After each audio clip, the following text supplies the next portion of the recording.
My parents tried to give my $500 inheritance to my sister. Here's how I fought back. My parents cornered me at dinner and told me I needed to hand over my $500,000 inheritance to my younger sister Amy. They said she needed it more because she still lived at home. I said no. A week later, the court stripped my dad of his executor rights. Here's how it all went down. Growing up, I was basically invisible while my parents worshipped Amy. When I turned 6, I got a grocery store cake and a quiet dinner, Amy's second birthday. Ponies and a bouncy castle. I'd bring home straight A's and trophies. They'd nod and move on. Then Amy would draw some crayon scribbles, and they'd act like she was the next Picasso. My grandmother Margaret used to whisper to me, "You deserve so much more, sweetheart." But I learned to just swallow that ache and keep smiling. By 18, it was a cruel routine. Amy crashed my first car. Dad bought her a brand new one while I took the bus to my summer job. During my college graduation, they left early to take Amy to get her nails done. My Uncle David saw my clenched jaw and muttered, "Someday they're gonna regret this." When my grandfather died and left me everything, 500 grand, my parents immediately started the guilt trips. They said Amy was fragile and keeping the money would make me selfish. My heart was racing, so I called Grandma Margaret for advice. She told me, "Gather proof first. Your father tried to mess with wills before." That night I hid every single document I had. A few days later, Dad showed up with a stack of papers, demanding I sign everything over.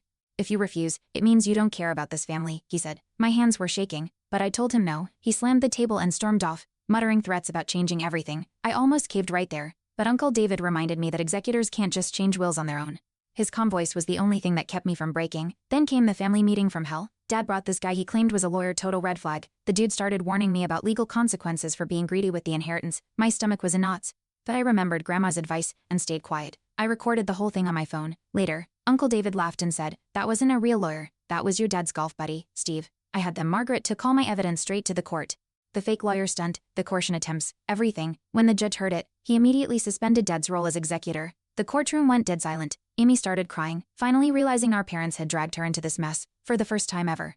I saw actual shame on my mother's face, decades of power games, and it all shifted in one hearing. I walked out knowing I'd finally won. The first thing I did was deposit that inheritance check into my own account and pay off every penny of my student loans.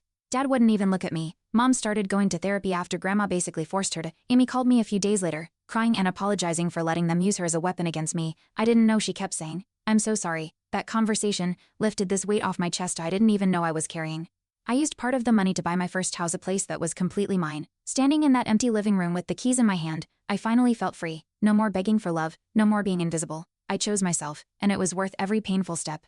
The crazy part, our family gatherings are actually better now. My parents stay quiet instead of running every conversation. Amy's doing great in college with some support from Grandma, and Uncle David raised his glass to me last Christmas and said, "I'm proud of your courage. Kid, sometimes you have to break the cycle yourself, and sometimes the people who should have protected you are the ones you need protection from." Thanks for watching. Hit subscribe to check out more stories on my channel.